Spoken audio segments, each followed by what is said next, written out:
Assalamualaikum warahmatullahi wabarakatuh. Yang terhormat Bapak Dede Hasanuddin sebagai dosen mata kuliah Bahasa Indonesia dan juga teman-teman semua yang saya banggakan. Pertama-tama marilah kita panjatkan puji dan puji syukur kita atas kehadirat Allah Subhanahu wa taala yang telah memberikan kita nikmat, terutama nikmat sehat sehingga kita dapat berkumpul di ruang ini tanpa kekurangan satupun. Salawat serta salam, marilah kita atukan kepada junjungan kita yaitu Nabi Muhammad SAW yang telah membawa kita dari zaman kegelapan menuju zaman yang terang benderang ini. Semoga kita dapat menjadi umat beliau dan mendapatkan syafaatnya di hari kiamat nanti. Amin amin Allahumma amin. Pada kesempatan kali ini, saya akan menyampaikan pidato tentang peluang perbankan syariah di Indonesia. Indonesia adalah salah satu negara yang mayoritas penduduk muslim terbesar di dunia. Sebagai negara mayoritas muslim, tentunya akan mendorong kinerja industri syariah di Indonesia, termasuk di dalamnya perbankan syariah. Maka tidak heran jika bank-bank konvensional di Indonesia bahkan telah melebarkan sayapnya ke berorientasikan kepada syariah atau unit-unit syariah di Indonesia ini. Secara sederhana, perbankan syariah bisa juga disebut sebagai bank Islam karena di dalam pelaksananya bank syariah tidak mengenal adanya bunga pinjaman karena bunga pinjaman dinilai mengandung riba yang dilarang oleh Islam.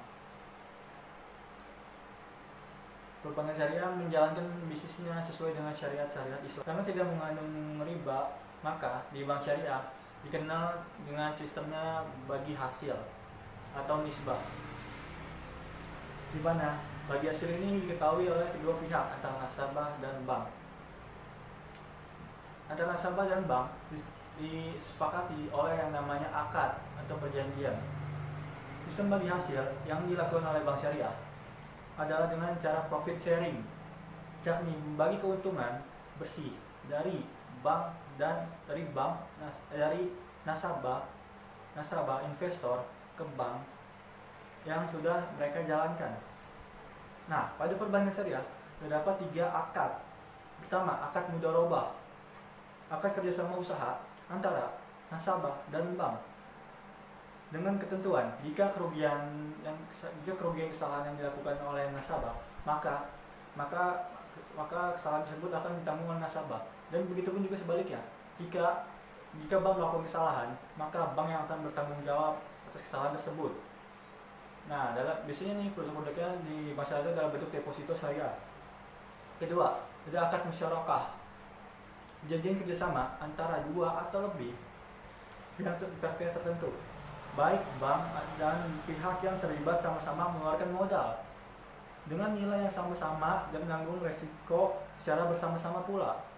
Pihak bank syariah akan mendapatkan pembagian keuntungan sesuai kesepakatan. Di sisi lain, bank syariah juga ada kemungkinan untuk terjadinya kerugian akibat kerjasama ini. 3. Akad murabahah.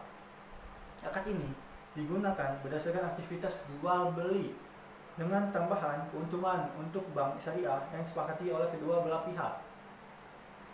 Akad ini sering digunakan untuk seperti pembelian kredit pembelian rumah atau KPR, properti, tanah, kendaraan bermotor, bahkan tempat usaha lainnya.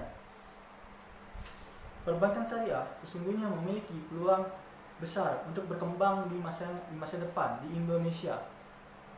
Peluang yang besar dan terbuka lebar bagi perbankan syariah di Indonesia merupakan sesuatu yang wajar. Setidaknya ada sejumlah argumentasi yang menguatkan pendapat ini. Pertama, mayoritas penduduk di Indonesia adalah mayoritas muslim. Kuantitas ini merupakan bangsa yang besar bagi berkembangnya perbankan syariah di Indonesia. Ketika umat Islam mau memanfaatkan, maka bank syariah akan berkembang lebih pesat dan dahsyat di Indonesia ini. Akan tetapi bukan berarti menafikan pelanggan-pelanggan non muslim di Indonesia. Bahkan menjadi tantangan bagi bank-bank syariah di Indonesia untuk mendapatkan pelanggan-pelanggan mereka yang merupakan non-muslim. Bahkan di luar negeri terdapat bank syariah yang memiliki pelanggan mereka itu non-muslim. Kedua, fatwa bunga bank. Fatwa ini dapat menjadi legitimasi atau hukum dalam menjalankan perbankan syariah di Indonesia dan mensosialisasikan kepada masyarakat. Umat perlu disadarkan bahwa ada alternatif pilihan lain dalam menabung di bank. Bahkan solusi untuk menghindari riba yang dilarang oleh agama Islam berganti menjadi sistem bagi hasil yang lebih berkeadilan. Walaupun tidak lantas terjebak dengan sentimen emosional keagamaan, tapi tetap mengedepankan profesional dengan tampilan bank syariah yang terpercaya dan sehat. Ketiga, menggeliatnya kesadaran beragama. Hal ini ditandai dengan maraknya acara keagamaan seperti pengajian, umroh yang dilakukan oleh para eksekutif dan bahkan para selebritis. Diskusi aktual keislaman di kampus, di masjid, termasuk kuliah subuh di radio, di TV. Semua ini memberikan andil yang cukup besar dalam mengubah kesadaran beragama di Indonesia, termasuk menerapkan perekonomian Islam di Indonesia. Keempat, menjalannya penerapan ekonomi Islam. Saat ini hadir asuransi syariah, pegadaian syariah, koperasi syariah, pasar modal dan obligasi syariah, serta hotel-hotel yang berbasis syariah. Pada gilirannya memberikan peluang yang begitu besar untuk berkembangnya perbankan syariah untuk melakukan networking atau kerjasama di antara mereka, hingga akan lebih berkembang dan bisa saling menguntungkan. Kelima, berkembangnya lembaga keislaman.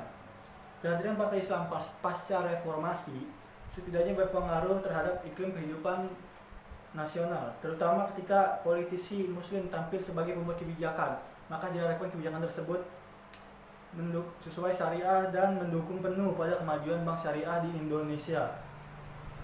Lalu ada berdirinya sekolah tinggi ekonomi Islam, perguruan-perguruan tinggi yang berbasiskan Islam yang membuka jurusan ekonomi Islam, serta maraknya sekolah ekonomi Islam yang ini merupakan saham besar bagi perbankan syariah di Indonesia karena dapat mencetakkan kader-kader ekonom dan bankir-bankir muslimin. Demikian yang dapat saya sampaikan kali ini, semoga dapat bermanfaat bagi kita semua. Apabila ada kekurangan dan kesalahan, saya memohon maaf seterus-terusnya, karena kesalahan tersebut datang dari saya sendiri dan kebenaran datang dari Allah Subhanahu wa Ta'ala. Bila ada sumur di ladang, marilah kita menumpang mandi. Bila ada umur yang panjang, marilah kita berjumpa lagi. Wassalamualaikum warahmatullahi wabarakatuh.